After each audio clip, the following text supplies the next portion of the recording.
Previously, people have mostly feared the physical threat that intelligent machines pose. So the Terminator depicted robots running in the streets and shooting people. The Matrix assumed AI would first need to get physical control of our brains and directly connect our brains to the computer network. But this is wrong. In future, we might see the first cults and religions in history whose revered texts were written by a non-human intelligence.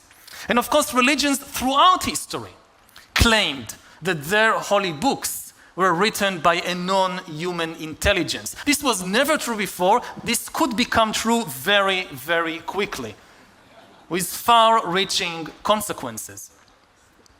Now, on a more prosaic level, we might soon find ourselves conducting lengthy online discussions about abortion, or about climate change, or about the Russian invasion of Ukraine, with entities that we think are fellow human beings, but are actually AI bots.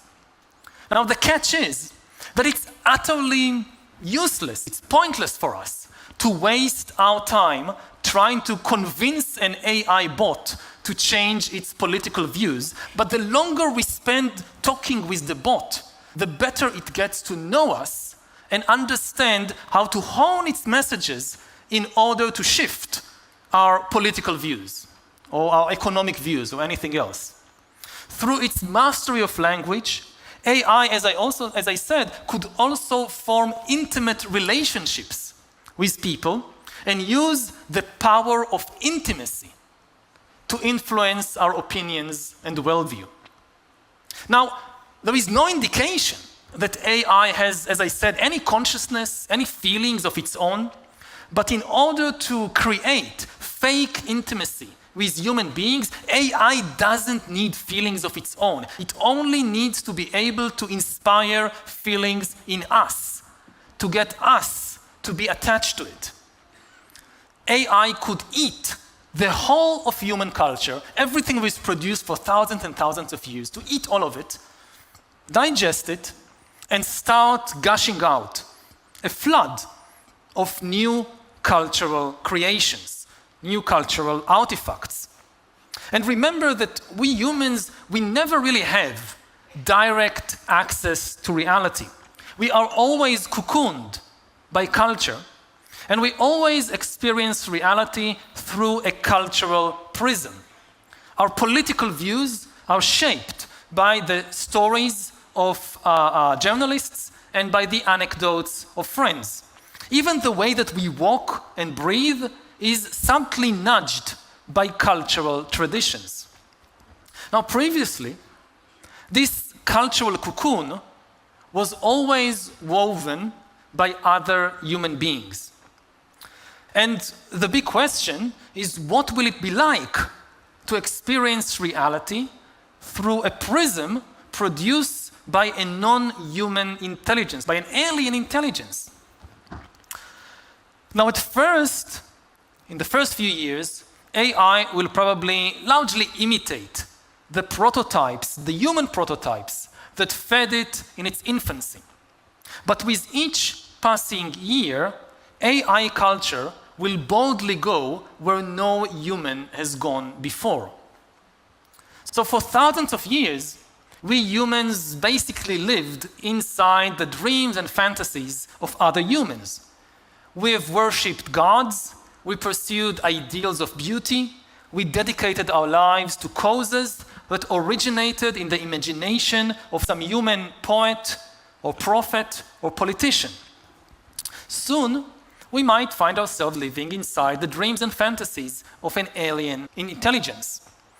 And the danger that this poses, or the potential danger, it also has positive potential, but the dangers this poses are fundamental, very, very different from everything or most of the things imagined in science fiction movies and books. Previously, people have mostly feared the physical threat that intelligent machines pose. So the Terminator depicted robots running in the streets and shooting people. The Matrix assumed that to gain total control of human society, AI would first need to get physical control of our brains and directly connect our brains to the computer network. But this is wrong. Simply by gaining mastery of human language, AI has all it needs in order to cocoon us in a matrix-like world of illusions. Contrary to what some conspiracy theories assume, you don't really need to implant chips in people's brains in order to control them or to manipulate them. For thousands of years, prophets and poets and politicians have used language and storytelling in order to manipulate and to control people and to reshape society. Now AI is likely to be able to do it. And once it can do that, it doesn't need to send killer robots to shoot us. It can get humans to pull the trigger if it really needs to. Now, fear of AI has haunted humankind for only the last few generations, let's say from the middle of the 20th century. But for thousands of years, humans have been haunted by a much, much deeper fear. Humans have always appreciated the power of stories and images and language to manipulate our minds and to create illusions. Consequently, since ancient times, humans feared being trapped in a world of illusions. In ancient Greece, Plato told the famous allegory of the cave, in which a group of people is chained inside a cave all their lives, facing a blank wall, a screen. On that screen, they see projected various shadows, and the prisoners mistake these illusions, these shadows, for the reality. In ancient India, Buddhist and Hindu sages pointed out that all humans lived trapped inside what they called Maya. Maya is the world of illusions. Buddha said that what we normally take to be reality is often just fictions in our own minds. People may wage entire wars, killing others and being willing to be killed themselves because of their belief in these fictions. If we are not careful, a curtain of illusions could descend over the whole of humankind, and we will never be able to tear that curtain away or even realize that it is there, because we'll think this is reality. If I'm having a conversation with someone and I cannot tell whether this is a human being or an AI, that's the end of democracy, because that's the end of meaningful public conversations. I bet that my words have had some emotional impact on you. Not just intellectual impact, also emotional impact.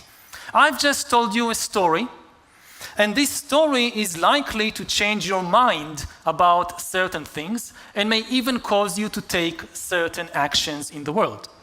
Now, who created this story that you've just heard and that just changed your mind and your brain?